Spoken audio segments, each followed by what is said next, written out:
നമ്മൾ ബീഫ് അച്ചാറാണ് ഉണ്ടാക്കുന്നത്. അപ്പോൾ അതിന് വേണ്ടിയിട്ട് നമ്മളൊരു 1.5 കിലോ ബീഫ് എടുത്തിട്ടുണ്ട്. ഇതിപ്പോൾ നമ്മൾ മാറിനേറ്റ് ചെയ്ത് വെച്ചിരുന്നതാണ്. ഒരു 1/4 മണിക്കൂറോളം മുളക് പൊടി, മഞ്ഞൾപ്പൊടി, ഉപ്പും ചേർത്ത് മാറിനേറ്റ് ചെയ്ത് വെച്ചിട്ട് 5 വിസിൽ കുക്കറിൽ വെച്ച് നന്നായിട്ട് വേവിച്ചെടുത്തിരിക്കുന്നതാണ്. ഇനി നമ്മൾ വറുത്തെടുക്കുവാണിപ്പോൾ. വറുത്തെടുത്തിട്ട് നമുക്ക് അച്ചാർ റെഡിയാക്കാം. ഇത് ഒരുപാട് അങ്ങ് വറുത്ത് ഫ്രൈ ആയിട്ട് അങ്ങനെ എടുക്കണ്ട. നോർമലി ഒന്ന് അതിൻ്റെ ആ ഒരു ജസ്റ്റ് ഒന്നും കൂടി ഒന്ന് വേവാൻ വേണ്ടി മാത്രം വറുത്തെടുത്താൽ മതിയേ. ബീഫ് വറുത്ത് കോരിയ എണ്ണയിൽ തന്നെയാണ് നമ്മൾ അച്ചാർ തയ്യാറാക്കാൻ പോകുന്നത്. എണ്ണ ചൂടായിട്ടുണ്ട്. നമുക്കിതിലേക്ക് ആദ്യം കടുകിടാം. 2 വറ്റൽമുളക് ഇടുന്നുണ്ട്.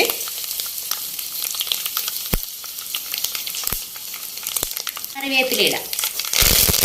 ഇനി ഇതിലേക്ക് നമുക്ക് ഇഞ്ചിയും വെളുത്തുള്ളിയും പച്ചമുളകും കൂടെ ചേർക്കാം. ഇതൊക്കെ കൂടെ ഒരു 100 ഗ്രാം ഉണ്ട്. എല്ലാം കൂടി ഒരു 100 ഗ്രാം ഏകദേശം ആ രീതിയിലാണ് നമ്മൾ അരിഞ്ഞിരിക്കുന്നത്. ഇഞ്ചിയൊക്കെ നല്ല നീളത്തിൽ അരിഞ്ഞിട്ടുണ്ട്. വെളുത്തുള്ളി ജസ്റ്റ് 2ആയിട്ട് കട്ട് ചെയ്തിട്ടേ ഉള്ളൂ. 2 പച്ചമുളക് എടുത്തിട്ടുണ്ട്. ഇതിൻ്റെ പച്ചമണം ഒന്ന് മാറുന്നത് വരെ നന്നായിട്ട് വഴറ്റിയെടുക്കാവേ. ബീഫ് നമ്മൾ വറുത്ത് വെച്ചിട്ടുണ്ട്. നമുക്കിപ്പോൾ 1.5 കിലോയുടെ ഓർഡറാണ് വന്നിരിക്കുന്നത് ബീഫ് അച്ചാർ. അതിന് വേണ്ടിയിട്ട് നമ്മൾ 1.5 കിലോയ്ക്ക് മുകളിൽ ബീഫ് വാങ്ങിച്ചിട്ടുണ്ടായിരുന്നു. ഇപ്പം എല്ലാം ക്ലീൻ ചെയ്ത് വറുത്ത് വന്നപ്പോഴത്തേക്ക് 1 കിലോ അടുത്തേ ഉള്ളൂ. 1 കിലോ തികച്ചു പോലും ഇല്ല. അപ്പോൾ ആ ഒരു രീതി അനുസരിച്ച് വേണം നമ്മൾ എപ്പോഴും ബീഫ് വാങ്ങിക്കാനായിട്ട്. അച്ചാറിനനുസരിച്ച് കൂടുതൽ ബീഫ് വാങ്ങിക്കേണ്ടി വരും. ഇനി നമുക്ക് ഇത് അച്ചാറാക്കുമ്പോഴത്തേക്കും നമുക്ക് ബാക്കിയുള്ള സാധനങ്ങൾ, ഇപ്പം ഇഞ്ചിയും ബാക്കിയുള്ള ഇൻഗ്രീഡിയൻസും എല്ലാം കൂടെ ചേരുമ്പോഴത്തേക്ക് 1.5 കിലോ ആക്കി എടുക്കണം. ഇഞ്ചിയും വെളുത്തുള്ളിയും പച്ചമുളകും ഒക്കെ നല്ല മൊരിഞ്ഞ ക്രിസ്പി ആയിട്ട് വന്നിട്ടുണ്ട്.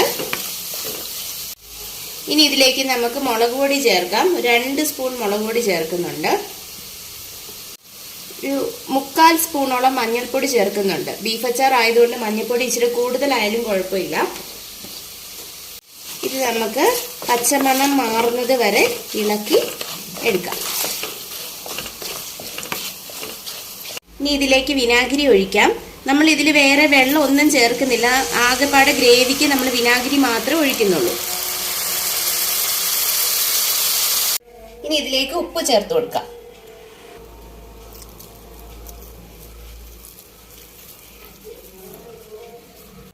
എപ്പോഴും നമ്മൾ അച്ചാർ ഇടുമ്പോൾ കുറച്ച് ഉപ്പ് കൂടുതൽ ഇടണം. എങ്കിലേ അതൊന്ന് ഇരുന്ന് അതിൻ്റെ പാകത്തിന് ഉപ്പൊക്കെ എല്ലാ കഷ്ണങ്ങളിലും ഒക്കെ പിടിക്കുകയുള്ളൂ. ഇനി ഇത് നന്നായിട്ടൊന്ന് തിളച്ച് വരട്ടെ. തിളച്ചിട്ടുണ്ട്. ഇതിലേക്ക് നമ്മൾ വറുത്ത് വെച്ചിരിക്കുന്ന ബീഫ് ഇട്ട് കൊടുക്കാം.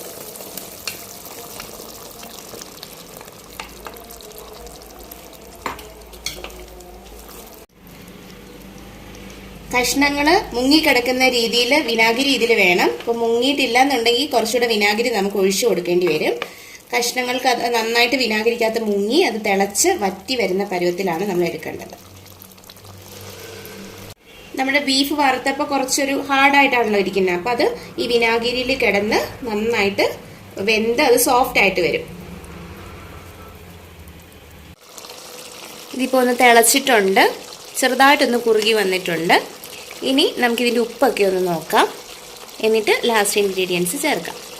കുറച്ച് ഉപ്പും കൂടെ നമ്മൾ ചേർത്തിട്ടുണ്ട്. അച്ചാറാകുമ്പോൾ എപ്പോഴും ഒരുപാട് ഉപ്പാവുകയും ചെയ്യരുത്, കുറഞ്ഞു പോവുകയും ചെയ്യരുത്. ആ ഒരു പാകത്തിന് നിന്നാളെ അതിൻ്റെ ഒരു ടേസ്റ്റ് വരുള്ളൂ. ഇനി ഇതിലേക്ക് നമ്മൾ ഉലുവയും കടുവും കൂടെ ചേർത്ത് പൊടിച്ച് വെച്ച് കുറച്ച് പൊടി ചേർക്കുവാണേ.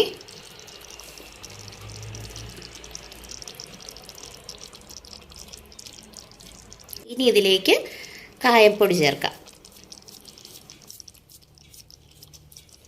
നല്ല കുറുകി, കൂടുതലും കഷ്ണങ്ങളാണ്. നമ്മുടെ അച്ചാർ കാണുമ്പോൾ തന്നെ നിങ്ങൾക്കറിയാം കഷ്ണങ്ങളാണ് കൂടുതലും, ഒരുപാട് ചാറൊന്നുമല്ല. നല്ല കുറുകി നിറച്ചും കഷ്ണങ്ങളായിട്ടുള്ള ബീഫ് അച്ചാർ ഇതാ റെഡി ആയിട്ടുണ്ട്. ലാസ്റ്റ് ഇത്തിരി കറിവേപ്പിലയും കൂടെ തൂകി നമുക്ക് വാങ്ങാം. നമ്മുടെ അച്ചാറിൽ നിറച്ചും കറിവേപ്പിലയും വെളുത്തുള്ളിയും ഒക്കെ ഇഷ്ടം പോലെ കിട്ടും. നമ്മളെല്ലാ അച്ചാറുകളും ഓർഡർ വന്നതിന് ശേഷമാണ് പ്രിപ്പയർ ചെയ്യുന്നത്. ബീഫ്, മീൻ, അതുപോലെ ബാക്കിയുള്ള എല്ലാ അച്ചാറുകളും നമുക്കുണ്ട്. ഫ്രൂട്ട്സിൻ്റെ അച്ചാറുകളുണ്ട്. പൈനാപ്പിൾ, ആപ്പിൾ, തക്കാളി, കാട്ടു തക്കാളിയാണ് നമ്മൾ അച്ചാറിടുന്നത്. നാരങ്ങ, മാങ്ങ ഒക്കെ ഉണ്ട്.